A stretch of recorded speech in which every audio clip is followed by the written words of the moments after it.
పాతపాటల పట్టుకొమ్మ అని పేరు పెట్టుకుని ఆ శీర్షికన మీ సంస్థ వారు చలనచిత్రాలలో కొంతమంది కవులు రచించినటువంటి ప్రసిద్ధమైన గీతాల గురించి చెప్పవలసిందిగా అడిగారు నన్ను.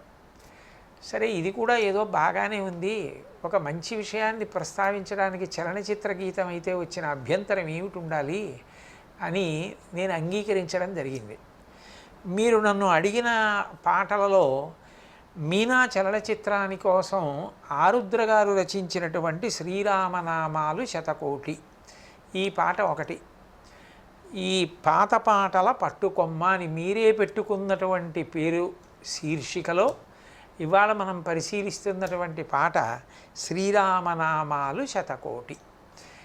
ఈ పాట పల్లవి ఎంత అందంగా తీసుకున్నారంటే, శ్రీరాముడి యొక్క నామాలు 100 కోట్లు, అంటే అనంతమైనటువంటి నామాలు. నిజానికి నామములంటే పేర్లు కావు, అవి ఆయన యొక్క గుణములు. ఆయన యొక్క గుణములు గౌణములై నామములుగా వ్యవహరింపబడుతూ ఉంటాయి. అంతేకాని నిజానికి ఒక వ్యక్తికి అన్ని పేర్లు ఉండవు కదా. రాముడి యొక్క గుణములను పరిశీలిస్తే అనంతమైనటువంటి గుణములు కలిగినవాడు కాబట్టి 100 కోట్ల గొప్ప గొప్ప గుణములు కలిగినవాడు. ఒక్కొక్క పేరు బహుతీపి. ఒక్కొక్క నామాన్ని తలుచుకుంటూ ఉంటే ఆ నామం వెనక రామచంద్రమూర్తి యొక్క గుణం జ్ఞాపకానికి వస్తూ ఉంటే ఎంత సంతోషంగా ఉంటుందో మనసు. ఆయన ఈ విషయాన్ని ఆ చరణాల దగ్గరికి వచ్చేటప్పటికి వివరణ చేస్తూ చాలా అందమైన రీతిలో రచన చేశారు. ఆరుద్ర లాంటి మహానుభావులకి రామాయణ కావ్యం కరతలామలకం అని చెప్పడంలో ఆశ్చర్యం ఏముంటుంది. అందుకే ఒక్కొక్క నామం ఎందుకు వచ్చిందో కూడా లఘువుగా ఆయన ప్రతిపాదన చేశారు. తండ్రియానతి తలదాల్చుతనయుడు దశరథరామయ్య స్తవనీయుడు. రామచంద్రమూర్తి యొక్క గొప్ప గొప్ప గుణాల్లో ఒకటి చెప్తూ ఆయనకు వచ్చిన పేరు చెప్పారు. ఏమిటంటే దశరథరామయ్య. దశరథరామయ్య అంటే దశరథుడి కొడుకు దాశరథి. దశరథరామయ్య అని పిలుస్తూ ఉంటారు, అలా పేరు పెట్టుకుంటూ ఉంటారు. దశరథరామయ్య అని పేరు ఎందుకు వచ్చిందంటేట, తండ్రి ఆనతి తలదాల్చు తనయుడు, తండ్రి చెప్పిన ఆజ్ఞ మీరకుండా పాటించేవాడు కాబట్టి. రేపు నీకు యవ్వరాజ్య పట్టాభిషేకం చేస్తాను రామా అన్నాడు దశరథుడు రాముణ్ణి పిలిచి. అదే దశరథుడు మరునాడు ఉదయం కైకమ్మ నన్ను వరాలు అడిగిందయ్యా, అందుకని నవపంచత వర్షాణి దండకారణ్యమాశ్రిత క్షీరాజన జటాధారీ రామో భవతు తాపస అభిషేక సమారంభో రాఘవస్యోపకల్ప్యతాం అనేనైవాభిషేకేన భరతో మిభిషిచ్యతాం. కైకమ్మ వరాలు 14 ఏళ్ళు రామ అరణ్యవాసం చెయ్యాలి. ఇదే ముహూర్తానికి భరతుడికి పట్టాభిషేకం జరగాలి. నిన్న రాజ్యం ఇస్తానంటే నాన్నగారిని పొగడి సంతోషపడిపోలేదు, ఇవాళ రాజ్యం ఇవ్వను నువ్వు అరణ్యవాసం చెయ్యాలి అంటే బెంగ పెట్టేసుకుని తండ్రిని తోలనాడలేదు. నాన్నగారు ఏం చెప్తే అది చెయ్యడమే. అట్లాగని అధార్మికమైన విషయాన్ని దశరథ మహారాజు గారు చెప్పారనుకోండి, రాముడు చెయ్యడు. దానికి ప్రబల ఉదాహరణ దశరథ మహారాజు గారే రాముణ్ణి పిలిచి ఒక మాట అన్నాడు రామాయణంలో. అహం రాఘవ కైకయ్య వరదానేన మోహిత అయోధ్యాయా త్వమేవాద్య భవరాజాన్ నిగృహ్యమాం అన్నాడు. నిజానికి పెద్ద కుమారుడివి కాబట్టి ఈ అయోధ్యానగరం ఈ రాజ్యం నీదే, నీకే జరగాలి యవరాజ్య పట్టాభిషేకం. కానీ కైకేయి నన్ను నిగ్రహించింది వరాల పేరుతో, కాబట్టి నువ్వు ఒక పని చేయి, నేను వరాలు కైకకి ఇచ్చాను కానీ నువ్వు నా మాట వినలేదు, నన్ను కారాగారంలో పెట్టేయి, నువ్వు రాజ్యం తీసేసుకో, రామ నువ్వు అరణ్యవాసం చెయ్యకన్నాడు. రాముడు పితృవాక్య పరిపాలనే చెయ్యాలంటే ఇది కూడా చేయొచ్చు, నాన్నగారిని తీసుకెళ్ళి కారాగారంలో పెట్టేసి రాజ్యం తీసుకోవచ్చు. కానీ రాముడు తీసుకోలేదు. రాముడు ధర్మమూర్తి. ఏ మాట తండ్రిది వింటే తండ్రి కూడా ధర్మాత్ముడై ఉత్తమగతులు పొందుతాడో, ధర్మము నుండి చ్యుతిని పొందడో అటువంటి మాట పాటిస్తాడు. అందుకే కైకేయికి దశరథుడిచ్చిన వరాలు నిజం కావాలి, తద్వారా దశరథుడు సత్యధర్మములు పట్టుకున్నవాడై ఉత్తమగతులు పొందాలి. అందుకొరకు ఆయన ఇచ్చిన మాట నిలబడడం కోసం రాముడు అరణ్యవాసానికి వెళ్ళిపోయాడు. ఎంత ఎంత ఔదార్యం, ఎంత ధర్మం, ఎంత పితృవాక్య పరిపాలన, ఇంత గొప్పది చేసిన వాళ్ళు ఎవరున్నారయ్యా ఇట్లా? ఎంత సంతోషంగా వెళ్ళిపోయావు. వెళ్ళిపోవడం కూడా నా జీవితంలో తండ్రి మాట వినడం కన్నా నాకు ఇంకేం ధర్మం కావాలని వెళ్ళిపోయావు. కాబట్టి తండ్రి ఆనతి తలదాల్చు తనయుడు దశరథరామయ్య స్థవనీయుడు. అసలు అట్లా ధర్మాన్ని పట్టుకున్నటువంటి ఆ రాముడు కీర్తించదగినవాడు. కడుమేటి విలువిరిచి కలికిని చేపట్టు కళ్యాణరామయ్య కమనీయుడు. కడుమేటి విలువిరిచి చాలా గొప్పదైనటువంటి శివధనస్సుని భంగం చేసి సీతమ్మని చేపెట్టినటువంటి రాముడు ఉన్నాడే, ఆయన కమనీయమూర్తి. కమనీయమూర్తి అంటే కమ్మని కథ కలిగినవాడు. ఆ ఘట్టాన్ని తలుచుకుంటే మనసంతా సంతోషంతో నిండిపోతుంది. ఎందుకని అంటే నిజానికి రాముడు శివధనుర్భంగం చేసినప్పుడు జనక మహారాజు గారు బంగారు కలశతో నీళ్లు పట్టుకుని వచ్చి సీతమ్మని ఇచ్చి వివాహం చేస్తాను, కన్యాదానం చేస్తానని వచ్చినా రాముడు స్వీకరించలేదు. దీయమానాం నతుదదా ప్రతిజగ్రాహ రాఘవ అవిజ్ఞాయ పితుశ్చంద అయోధ్యాధిపతే ప్రభో అన్నాడు. ఈమె నాకు ఇల్లాలు కావడం అంటే దశరథ మహారాజు గారికి కోడలు కావడం. దశరథ మహారాజు గారు నిర్ణయించాలి ఈమె నాకు తగిన ఇల్లాలా కాదా అన్న విషయం. అందుకని నేను ఎలా స్వీకరిస్తాను? శివధనుర్భంగం చేశాను అంటే క్షత్రియుడిగా విల్లెక్కు పెట్టాను. మా నాన్నగారికి కబురు చేయండి, మా నాన్నగారు రామా ఈమె నీకు తగిన ఇల్లాలు రా, నాకు కోడలు అవ్వాలి, అందుకని స్వీకరించు అంటే స్వీకరిస్తానన్నాడు. అక్కడ కూడా తండ్రికి ఎంత పెద్ద పీట వేశాడు, ఎంత ధర్మాత్ముడయ్యాడు, ఎంత ధర్మాన్ని నిలబెట్టాడు. కాబట్టి పైన చెప్పినటువంటి దశరథరామయ్య నామానికి అనుగుణంగా ఇంకా అసలు తండ్రి మాట, తండ్రి గౌరవం ఆ కవికి మనసులో మెదులుతున్నాయి ఆ రామాయణ ప్రవాహంగా. అందుకని కొనసాగింపుగా అన్నారు, కడుమేటి విలువిరిచి కలికిని చేపట్టు కళ్యాణరామయ్య కమనీయుడు. దశరథ మహారాజు గారు, వశిష్ఠుడు, విశ్వామిత్రుడు, గౌతముడు, సుయజ్ఞుడు, మార్కండేయుడు ఇటువంటి వాళ్ళందరూ వచ్చిన తర్వాత ఉభయవంశముల గురించి తెలుసుకున్న తర్వాత అన్ని విధాలా ఒకరికొకరు తగిన వారిని నిర్ణయించి రామచంద్రమూర్తిని సీతమ్మని వివాహం చేసుకోమని దశరథ మహారాజు గారు అన్న తర్వాత మాత్రమే చేపట్టినటువంటి కమనీయమూర్తి రామచంద్రమూర్తి. అందుకని అంత గొప్పవాడివయ్యా, సుదతి జానకితోడ శుభసరసమాడేటి సుందరరామయ్య సుకుమారుడు. రాముడు ఎప్పుడూ చేతిలో కోదండాన్ని పట్టుకుని ఉంటాడు. బ్రహ్మచారిగా ఉన్నప్పటి నుంచి రాక్షస సంహారం చేశాడు. ఇన్ని చేసినా జానకీదేవి అంటే తన ఇల్లాలైనటువంటి సీతమ్మ దగ్గరికి వచ్చి ఆ పవళింపు సమయంలో ఆమెతో శుభసరసమాడేటి. శుభసరసం అంటే చాలా సుకుమారమైనటువంటి సరసం. ఆమె మనసు చిన్నబుచ్చుకునేటట్టు, ఆమె బాధపడేటట్టు, ఆమె మనసు కలుక్కుమనేటట్టు, ఆమెని చిన్నబుచ్చి సరసమాడి తాను సంతోషపడడం రాముడి హృదయం కాదు. రాముడు సరసమాడితే ఎలా ఉంటుంది అంటే అది అవతల వారికి కూడా ఎంతో సంతోషాన్ని, నవ్వుని వచ్చేటట్టు చేస్తుంది. అవతలవారు సంతోషపడేటట్టుగా హాస్యమాడి సరసమాడి తాను సంతోషిస్తాడు రాముడు. అందుకే ఆరుద్ర గారు ఎంత అందమైన మాట వాడారంటే సుదతి జానకితోడ. సుదతి అంటే మంచి పలువరస కలిగినది అని. ఆ పలువరస ఎప్పుడు కనపడుతుంది? చిన్న నవ్వు నవ్వితే కనపడుతుంది. అంటే రాముడు ఆడినటువంటి సరసం ఎంత సున్నితమైనటువంటి సరసం. ఆ సరసానికి సీతమ్మ నవ్వకుండా ఉండలేకపోయింది. చిన్న నవ్వు నవ్వింది, ఆ పలువరస కనపడింది. అలా పలువరస కనపడేటట్టుగా శుభసరసమాడేటి. శుభసరసం అంటే వాక్కు యందు పారుష్యం ఉండదు, కఠినంగా మాట్లాడడం, ఎంతో అందంగా అవతల వారి మనసు రంజిల్లేటట్టుగా అంత సంతోషపెడుతూ మాట్లాడతాడు. అట్లా సరసమాడగలిగినటువంటి రాముడు సుకుమారుడు. అంటే ఆ హృదయం సుకుమార్యం. బాధపడిపోతుందేమో, నన్ను నమ్ముకున్న ఇల్లాలు చటుక్కన అనేస్తే కళ్ళమ్మని నీళ్ళు వస్తాయేమో, బాధపడుతుందేమో. నేను ఏదో అనేసి తనని బాధ పెట్టి నేను సంతోషపడ్డం కాదు, తను చిన్న చిరునవ్వు నవ్వి సంతోషించాలి. ఆ చిరునవ్వు చూసి, ఆమె సంతోషాన్ని చూసి నేను సంతోషించాలనుకోగలిగినటువంటి సుకుమారమైన హృదయం ఉన్నవాడు.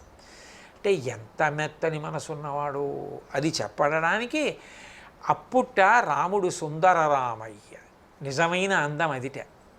బాహ్యంలో ఎంత అందంగా ఉన్నాడన్నది కాదు, బాహ్యంలో ఎంత అందంగా ఉన్నా మనసు వికారంగా ఉందనుకోండి, ఎప్పుడూ అవతల వాళ్ళ లోపాలు ఎత్తి చూపిస్తూ ముఖం చిటపటలాడించుకుంటూ ఏదో తుమ్మల్లో పొద్దు పుడిచిందంటారే అట్లా ముఖం పెట్టుకుని అవతల వాళ్ళు బాధపడేటట్టుగా హాస్యమాడి తాను సంతోషపడ్డం కాదు. నిజమైనటువంటి అందం ఎక్కడుంటుంది అంటే అవతల వాళ్ళ మనసు సంతోషపడి చిన్న చిరునవ్వు నవ్వేటట్టుగా పరమ సౌకుమార్యంతో హాస్యమాడి వాళ్ళు సంతోషిస్తే ఆ సంతోషంతో కూడుకున్న చిరునవ్వుతో ఉన్న ముఖాన్ని చూసి తాను సంతోషించగలిగినటువంటి హృదయం ఎవరికి ఉన్నదో ఆయన సుందరుడు. అందుకని సుదతి జానకితోడ శుభసరసమాడేటి సుందర రామయ్య సుకుమారుడు. ఒక్కొక్క పేరుకి ఎంత అందమైన వివరణ ఇచ్చారు ఆరుద్ర గారు. దశరథ రామయ్య అంటే అంత గొప్పగా చెప్పారు. అలాగే కళ్యాణ రామయ్య అంత గొప్ప కమనీయమైన కథ చెప్పారు. సుందర రామయ్య అంత బాగా చెప్పారు. కోతి మూకలతో లంకపై దండెత్తు కోదండ రామయ్య రణధీరుడు. రావణాసురుడు లాంటి భయంకరమైన రాక్షసుడి మీదకి యుద్ధానికి వెళ్ళేటప్పుడు సర్వసాధారణంగా చతురంగ బలాలతోటి మహాప్రజ్ఞావంతులైనటువంటి వారితోటి వెడతారు. కానీ రాముడు కోతిమూకల్ని వెంటబెట్టుకుని యుద్ధానికి వెళ్ళిపోయాడు.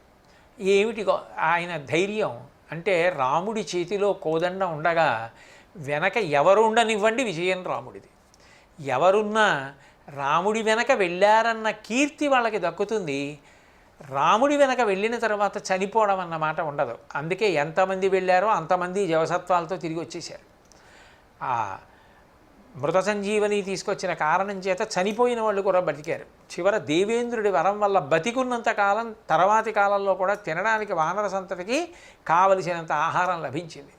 రాముడి వెంట వెడితే ఇన్ని లభిస్తాయి. కాబట్టి ఆయన రణధీరుడు. ఆయనే కోదండం పట్టుకుని యుద్ధానికి వెళ్ళాడా? నిజానికి ఆయన వెనక ఎవరుండాలి? ఆయనకి ఆయనే చాలు. భాస్కరుడు అన్నట్టు మండిత విస్ఫులింగ విషమ జ్వలితానల కీలలు అబ్జ గర్భాండము నిండ రామ వసుధాదిపుడీషడు వజ్ర సాధన ఖండిత పంక్తి కంఠకణ కంఠ పురాంతక శైలచాలనోద్దండ బల ప్రచండ పురదండ విఖండన చండకాండములంటాడు. అలా రాముడు కోదండం పట్టుకుని బాణములు విడిచిపెట్టడం మొదలు పెడితే ఇక ఎదురు నిలబడగలిగిన వాడు ఉంటాడా? అందుకని ఎవరు వెనకాతలున్నారన్నది కాదు, రాముడి చేతి కోదండం చాలు. దాని చేత వెనక వెళ్ళిన వాళ్ళు కీర్తి పొందుతారు, ఐశ్వర్యం పొందుతారు, జీవితాన్ని పొందుతారు, దీర్ఘాయుష్మంతులవుతారు. తప్ప రాముడి వెంట వెళ్ళిన వాళ్ళు మరణించడం అన్నమాట ఉండదు. రాముడిని నమ్ముకున్న వాడి జీవితం అంతే. అందుకే రాముడు రణధీరుడు. తన వెంట వెళ్ళిన వాళ్ళని కాపాడుకోగలడు. కోతిమూకలతో లంకపై దండెత్తు కోదండ రామయ్య రణధీరుడు. పవమానసుతుడు పాదాలు పట్టగా పట్టాభిరామయ్య పరంధాముడు. పవమానసుతుడు అంటే వాయుసుతుడైనటువంటి ఆంజనేయ స్వామి పాదాలు పట్టుతూ ఉండగా పట్టాభిరాముడైనటువంటి రాముడున్నాడే సింహాసనం మీద పట్టాభిషిక్తుడై కూర్చునుండగా ఎడమ పక్కన తొడ మీద సీతమ్మ తల్లి కూర్చునుండగా వామాంక స్థిత జానకీ పరిల సత్కోదండ దండంకరే అన్నట్టుగా ఎడం పక్కన సీతమ్మ ఉండి ఆ పాదాన్ని భక్తితో ఒత్తుతున్నటువంటి ఆంజనేయ స్వామి ఉన్నారే ఆయన పట్టాభిరామయ్య, పట్టాభిషేకమైనటువంటి ఆ రామచంద్రమూర్తి. అటువంటి రాముడు ఒక్కడు మన పక్కనుండగా మనకేం దిగులు? రామదాసు గారు అన్నట్టు తక్కువేమి మనకు రాముండొక్కడుండు వరకు. ఆ పట్టాభిషిక్తుడైన రాముడు సింహాసనం మీద కూర్చునుండగా ఎడమ భాగమునందు సీతమ్మ ఉండగా లక్ష్మణ భరత శత్రుఘ్నులు సేవిస్తూ ఉండగా ఆంజనేయ స్వామి పాదాలు ఒత్తుతుండగా అటువంటి రామచంద్రమూర్తి పట్టాభిరాముడున్నాడే ఆ సింహాసనం మీద కూర్చున్న రాముడు ఆయన పరంధాముడు, సాక్షాత్ పరమేశ్వరుడే, సాక్షాత్ భగవానుడే. అటువంటి వాడు మనకి ఏమి ఇవ్వడు? యథార్థానికి రాముడు అందుకే కదా వచ్చింది. దశరథ మహారాజు గారు పుత్రకామేష్టి చేస్తున్నప్పుడు ఏతస్మిన్నంతరే విష్ణు కృపయాతో మహాద్యుతి శంఖచక్ర గదాపాణి పీతవాస జగత్పతి అంటారు వాల్మీకి మహర్షి. శంఖచక్ర గదా పద్మములు పట్టుకున్నవాడై ఆ విష్ణువు సభామంటపంలోకి వచ్చి ప్రతిజ్ఞ చేశాడు. హత్వాక్రూరం దురాత్మానం దేవర్షీణాం భయావహం దశవర్ష సహస్రాణి దశవర్ష శతాని చ వత్సామి మానుషేలోకే పాలయన్ పృథివీమిమాం. నేను ఈ రాక్షసుడైనటువంటి రావణాసురుణ్ణి సంహరించడానికి మనుష్యుడిగా వస్తాను. రావణ సంహారం చేసి వెళ్ళిపోను. దశవర్ష సహస్రాణి దశవర్ష శతాని చ 11,000 సంవత్సరములు ఈ భూమి మీద మనిషిగా ప్రవర్తిస్తాను, రాజ్య పరిపాలన చేస్తాను. ఎందుకని? ఏ మనిషిని విలువలేని వాడిగా రావణుడు మాట్లాడాడో ఆ మనిషి విలువేమిటో నిరూపించడానికి నేను 11,000 సంవత్సరములు రాజ్యం చేసి రామరాజ్యం అన్న కీర్తి తెస్తానన్నాడు. ఎవరైనా పరంధాముడైన విష్ణువే పట్టాభిషిక్తుడై రామచంద్రమూర్తిగా కూర్చుంటే పవమానసుతుడైన ఆంజనేయ స్వామి భక్తితో పాదాలు ఎత్తుతున్నాడు. కాబట్టి అటువంటి పట్టాభిరామయ్య పరంధాముడు, అవనిలో సేవించు ఆశ్రితుల పాలించు అచ్యుతరామయ్య అఖిలాత్ముడు. అచ్యుతుడు అంటే ఆయనని తొలగించడం ఎవరికీ సాధ్యం కాదు. ఈ భూమి మీద ఎవరు రామచంద్రమూర్తి యందు భక్తిని పొంది ఉంటారో, ఈ భూమి మీద ఎవరు ఆయనని నమ్మి ఉంటారో వాళ్ళని సర్వకాలముల యందు రాముడు కాపాడుతూనే ఉంటాడు. తనని నమ్మిన వాళ్ళని విడిచిపెట్టడు. మనుష్యులే కాదు, పిపీలికాది పర్యంతంలో 84 లక్షల జీవరాశులలో ఎవరైనా రామా నేను నీవాడనని అన్నవాడిని నేను విడిచిపెట్టను, కాపాడతానని యుద్ధకాండలో ప్రతిజ్ఞ చేశాడు. సహృదేవ ప్రపన్నాయ తవాస్మీతి చయాచతే అభయం సర్వభూతేభ్యో తదామ్యే తద్వ్రతం మమ అన్నాడు. కాబట్టి అవనిలో సేవించు ఆశ్రితుల పాలించు. ఈ భూమి మీద ఎవరైతే రాముణ్ణి సేవిస్తున్నారో, ఎవరు ఆయన దగ్గరికి వెళ్ళి శరణాగతి చేసి భక్తితో ఉంటున్నారో అటువంటి వాళ్ళందరినీ కాపాడే ఆ రాముడున్నాడే, ఆయన నిజానికి అచ్యుతరామయ్య అఖిలాత్ముడు. అందరి యందు ఉన్నటువంటి పరమాత్మ స్వరూపము ఆ రాముడే. కాబట్టి అంత గొప్పవాడయ్యా అని శ్రీరామనామాలు 100,000,000. ఇలా నేను ఎన్ని నామాలు చెప్పను? ఆయనకి 100 కోట్ల నామాలు ఉన్నాయి. ఒక్కొక్క పేరు బహుతీపి. ఏ నామం చెప్పు, అబ్బా ఎంత తీపో, ఎంత గొప్ప గుణాలు అని దశరథరామయ్య, కళ్యాణరామయ్య, సుందరరామయ్య, రణధీరుడైనటువంటి కోదండరామయ్య, పట్టాభిరామయ్య, అచ్యుతరామయ్య. రామయ్య అండంలో ప్రేమ ఉంటుంది. ఆరుద్ర గారు చేసిన గొప్ప ప్రయోగం ఏమిటంటే అన్ని నామాలకి చివర రామయ్య రామయ్య రామయ్య అన్నారు. ఆ అయ్య అండంలో మా అయ్య మా నాన్నగారు అన్న భావన వస్తుంది. అందుకని ఎంత అందంగా తీసుకొచ్చారో ఆ పాట తీసుకొస్తూ దశరథరామయ్య, కళ్యాణరామయ్య, సుందరరామయ్య, కోదండరామయ్య, పట్టాభిరామయ్య, అచ్యుతరామయ్య అని అన్నీ రామయ్య అంటూ ఆ విశేషణాలు వేస్తూ రాముడి యొక్క గుణములను వర్ణిస్తూ రాముడి నామాలుగా మార్చి రామాయణ కథని ఆవిష్కరించినటువంటి ఈ పాట వింటుంటే రాముడి గుణాలు మనసులో కదిలి పరవశించని వాడు ఎవరుంటాడు? ఇంతకన్నా మాధుర్యం ఏముంటుంది? అందుకే శ్రీరామనామాలు 100,000,000, ఒక్కొక్క పేరు బహుతీపి. మీరు నన్ను